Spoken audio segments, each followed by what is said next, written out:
Hola estimados amigos, bienvenidos a Línea Médica y el día de hoy vamos a hablar del cáncer. ¿Por qué se origina el cáncer? Y para eso tenemos a un experto especialista en oncología médica, el doctor Efraín Flores Vera. Bienvenido, doctor. Buenas tardes, doctor. Muchas gracias. Profesor universitario, y mandamos un saludo a los estudiantes y profesores de la Universidad Pablo Guardado Chávez. Claro que sí. Y también de la Universidad Autónoma de Chiapas. Claro, somos egresados también.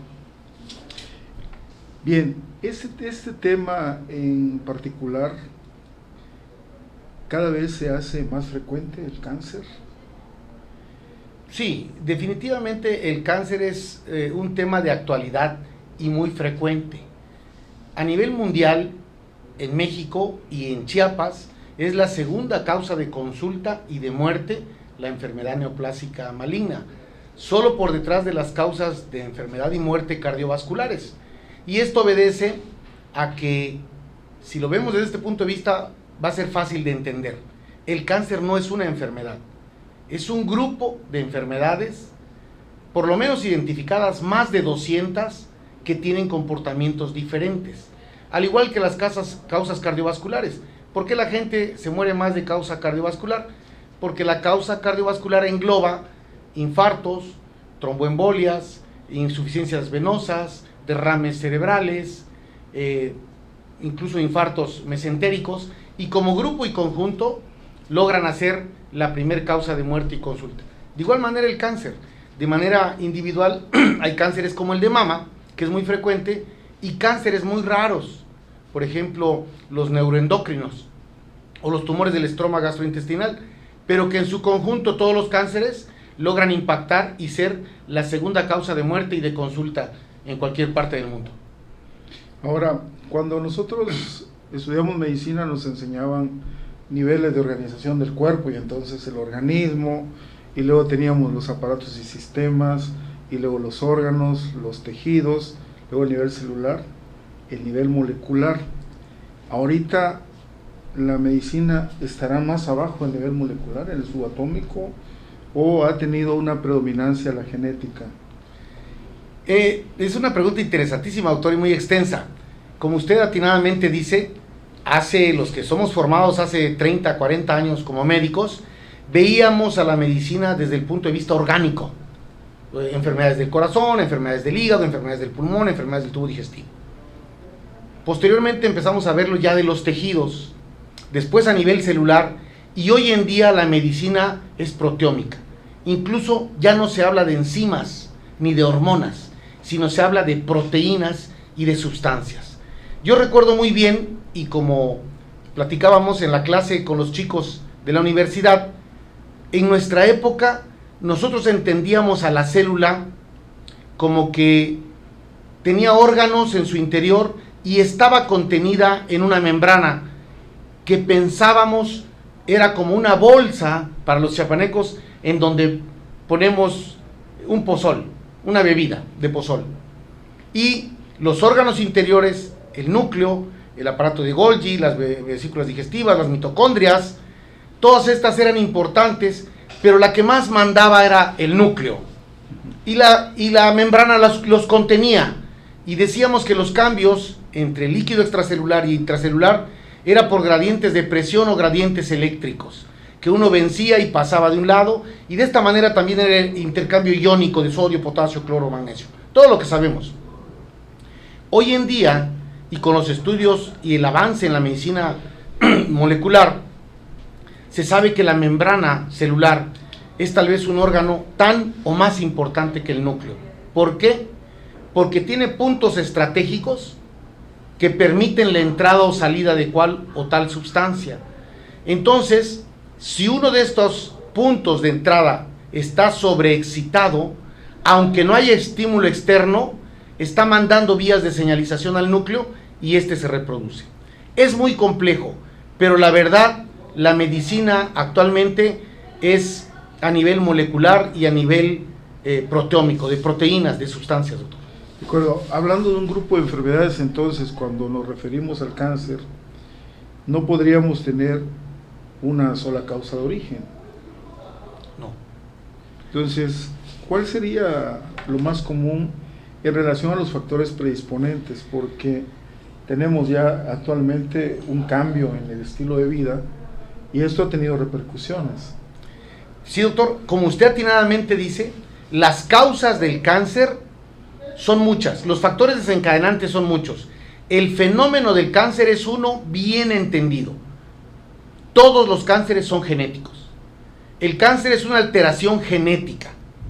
Ahora, más del 95% tal vez de las mutaciones o alteraciones genéticas son adquiridas a lo largo de la vida por nuestro estilo. Y menos de un 5% de las alteraciones genéticas las traemos al momento del nacimiento.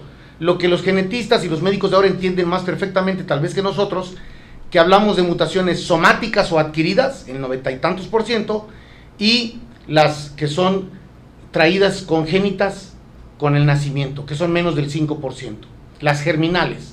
Entonces ahora ellos entienden, los chicos de ahora, de mutaciones somáticas y mutaciones germinales. Pero definitivamente el cáncer se da por una mutación, por un grupo de genes que mutan y favorecen que pierda la célula sus mecanismos de autocontrol y empiece a reproducirse de manera exorbitante. Y aquí viene lo interesante. Actualmente se ha logrado identificar plenamente cuáles son los factores desencadenantes de las mutaciones en un porcentaje más o menos regular de las diferentes enfermedades oncológicas. En muchos no se sabe. Entonces, si la pregunta es clara, ¿por qué se da el cáncer? Porque tenemos mutaciones genéticas. Ahora, ¿por qué tenemos mutaciones? Eso es muy complejo, doctor. Lo más conocido hoy en día, lo que sabemos que está relacionado hasta un 70% con diferentes tipos de cánceres, es el tabaquismo. El tabaco tiene más de 10,000 sustancias tóxicas y de estas algunas bien identificadas como el alquitrán. Y el alquitrán se sabe que afecta al P53, ese gen que está en el cromosoma, en el brazo corto, el cromosoma 17, y que nos protege de que la célula cuando viene alterada no se siga reproduciendo y dicen los genetistas, la arreste, la mande a quiescencia o le indique que fallezca por el mecanismo de apoptosis. Cuando el P53 no está presente o sus funciones no son adecuadas, la célula que trae un defecto en su reproducción sigue adelante en lugar de irse a apoptosis, perpetúa su defecto y se clona y empieza a reproducirse de manera exorbitante a más células idénticas con el mismo defecto. Y este es el mecanismo simplista, diríamos, de la génesis del cáncer, pero en realidad es un mecanismo muy complejo que interactúa estímulos extracelulares con las puertas de acceso o los centros de identificación a nivel de membrana celular y con las vías de señalización intracelular. Es muy, muy complejo, doctor. Ahora, entendiendo esto, por ejemplo, la pérdida de la capa de ozono, el aumento de la radiación ultravioleta hacia los seres humanos y la exposición exorbitada que puede tener un ser humano hacia esto, obviamente que puede desencadenar estas mutaciones para el cáncer de piel. Así es, doctor. Mire, ahorita acaba de decir algo también muy importante. En muchos cánceres está bien identificado cuál es el efecto desencadenante de la mutación. En el caso específico del cáncer de piel, y hay diferentes tipos de cáncer de piel, el espinocelular, el vasocelular, que es el más frecuente, y el cáncer de piel melanoma, que es el que le tenemos mucho miedo. Estos guardan relación íntima con la exposición al sol, pero con una predisposición genética del individuo. Por ejemplo, hablando de la exposición al sol, el territorio más austral que tenemos, pues es Australia. Entonces, los nativos, los aborígenes de Australia, tienen un tipo de piel que les protege contra esa exposición tangencial tan marcada que hay de los rayos solares en Australia. Ellos tienen un color de tez moreno cobrizo, negroide, que les permite estar expuestos por largas horas a deshoras de sol sin que se arriesguen. Los seres humanos que llegaron del extranjero los colonizadores, los hombres de tez blanca que viven en Australia, ellos no tienen ese factor de protección y es en donde se desarrolla el cáncer melanoma. El país que tiene más melanoma en el mundo es Australia en gente de tez blanca. Sin embargo, si usted tiene tez blanca y vive en la península escandinava, en que casi nunca le da el sol, ahí 3/4 partes del año es noche, el melanoma casi no existe, a pesar de que los vikingos son rubios, de ojos claros y de tez muy, muy, muy clara. Entonces tiene que estar el factor desencadenante y la predisposición genética del individuo. Nosotros los latinos, en este caso los americanos, los europeos, estamos en la tasa media. La gente que vive en el Ecuador está en una tasa media de riesgo de exposición y de tez. Ahora, doctor, usted es oncólogo médico, manejan quimioterapias. ¿Qué hace un oncólogo médico, un médico especialista que lleva, después de la carrera de medicina, varios años de especialidad? Bueno, mire, doctor, la oncología es una rama de la medicina muy amplia y está dividido a su vez en varias subespecialidades. Tenemos al cirujano oncólogo, que generalmente es el más conocido, porque dice la literatura que desde la época de Hipócrates ya se conocía el papel de una persona cuando tenía un tumor y no se le manejaba, invariablemente lo llevaba al deterioro de la salud o la muerte. Y cuando alguien se atrevió a amputar, me imagino, un tumor muy, muy visible en una extremidad, se veía que algunos alcanzaban curación o por lo menos vivían más tiempo. Entonces el papel de la cirugía es preponderante en la oncología y el cirujano oncólogo tiene un papel importantísimo porque es el que está en posibilidades de tomar una muestra del tumor o todo el tumor y enviárselo al patólogo. Aprovecho a decirles, doctor, a usted y a su auditorio, que el diagnóstico en oncología es histopatológico. El que hace el diagnóstico es el patólogo. El radiólogo, a través de tomografía, rayos X, ultrasonido, PET scan o resonancia, logra ver un tumor, que en latín bola, la traducción al español sería bola, ve un tumor. En el caso, por ejemplo, del traumatólogo, tiene un tumor óseo, y puede ser un quiste óseo gigante, o puede ser un condrosarcoma, o un condroma, o un osteoma, o un osteosarcoma, o cualquier cosa, o una metástasis de un tumor de otro sitio. Claro. Y nosotros solo vemos la bola o el tumor, y claro, tomando en cuenta las cuestiones epidemiológicas, clínicas, uno puede más o menos presumir qué histología es, pero el que da el diagnóstico es el patólogo. Entonces el cirujano oncólogo es el que hace esto.